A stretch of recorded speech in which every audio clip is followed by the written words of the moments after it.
Hey, what's up? This movie has heart. This movie has action. This movie is bloody. And this movie has Santa Claus. So, Violent Night is keyword violent. This is a very violent film. Don't watch it with your kids. I know it has that, you know, holiday vibe going, but this is not meant for kids. It's a very violent film. I mean, a hammer person taking a mallet and driving it through a person's head.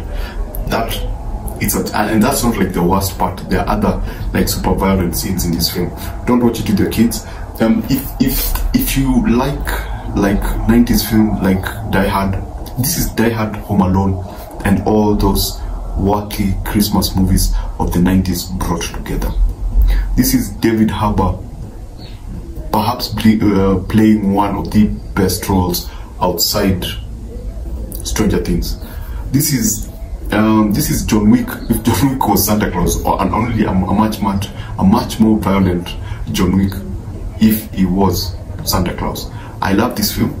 I got to question myself. I mean, why do I like this movie with that so much violence? I mean, are we that violent of an age whereby we just want to see violent films? Anyway, the heart. There's a kid, there's a family. There's some themes that I explored that I was like, wow, believing in Santa. I don't believe in Santa Claus. I believe that Santa Claus is there to manipulate us into being good people. You know, it's there to set us straight, to set your kids straight. Let's be honest. Why would you tell your kid to behave because Santa Claus is going to bring him gifts? That's manipulation. You're actually telling the kids that if they do the right thing, they're going to get a reward at the end of it. You know, this old guy with a beard is going to come and give them a reward. As much as I love the film, I'm against those kind of themes, or whereby we have to believe in this. Anyway, what did I not like about this film? Apart from that, the major thing that annoyed me about Violent Night is the fact that they use that trope whereby the villains are middle-aged Caucasian men, mostly white. Like almost all, you have one female villain, and you have all the other in that squad are middle-aged Caucasian people. Now the good guys, the people in the house, the people whose house gets invaded, how many women? Plus the kid. Those are like 4 women, plus a young boy, and a male character. Now the male character is one of the weakest characters in the film. He's supposed to be the dad. He's the, oh my god, something bad. He's the coward. He's the coward in the film. So that thing of toning down men in order to make, again, women seem more prominent and more powerful, for me doesn't work. Yes, I know it's David Harbour and it's a male who is the action hero of the day, but outside that, when it comes to the family and how the man was presented in that film, the father, that for me did not work. The fact that he cannot even operate, he's a middle-aged Caucasian American. How can he not know how to use a gun? You understand? I mean, how can he forget about fighting, forget about martial art, at least using a gun? For me, that one was not believable, and I was like, yeah, I think they're pushing this character too far. They're trying to make the quirky dad, and I talked about that in my Avatar review, where Avatar follows through with the fatherhood concept. Stop portraying dads as weak people, because they're not. Some of them have to go through a lot, and there is also the what do we call it? Glorification of family breakups in Hollywood. I'm not preaching to you guys, I'm just saying it's something that I noted in this film. There's the over-glorification of family breaking up in this film. The idea that the dad and the mom are broken up, yet the man is financially stable, the man looks like he is able to, you know, do everything that he is perfect. And then this woman, who just happens to be black, broke up with the dude. And so the kids' wish is for them to come together for the Christmas. And I'm like, yeah, you didn't do that because it was authentic. You did that because you wanted that to be the heart of the story. Is that wrong? No, it isn't.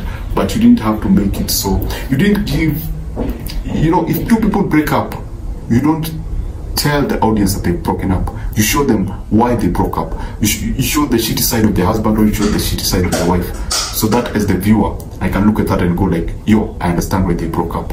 In this particular film, I do not understand why they broke up. Apart from all that, this movie is fantastic. I love the way they used the Santa Claus mythology and David Harbour's background. I love how they gave a bit. You understand why he's violent. Let me just put it that way. He's not violent for the sake of being violent. You understand why?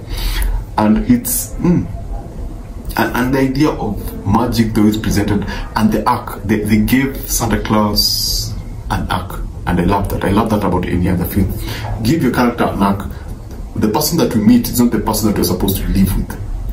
By the end of the film, when the film opens, we need this person. By the end of the films, we need a totally different person from that person who were introduced to before. They actually did that, and it actually worked.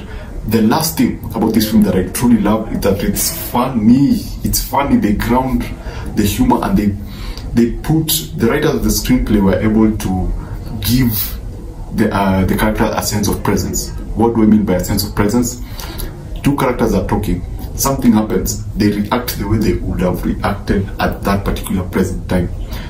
They're not witty. They're just, they're just so, it's natural. Everything feels like a natural conversation. Even the villain, I believe one of the coolest villains in any movie I've ever seen. I mean, this guy beats the die-hard villain. I love his motivation. I love his backstory. I love the way he approaches the problem, calling himself Scrooge. I think it's a fantastic contrast, even in the outfit.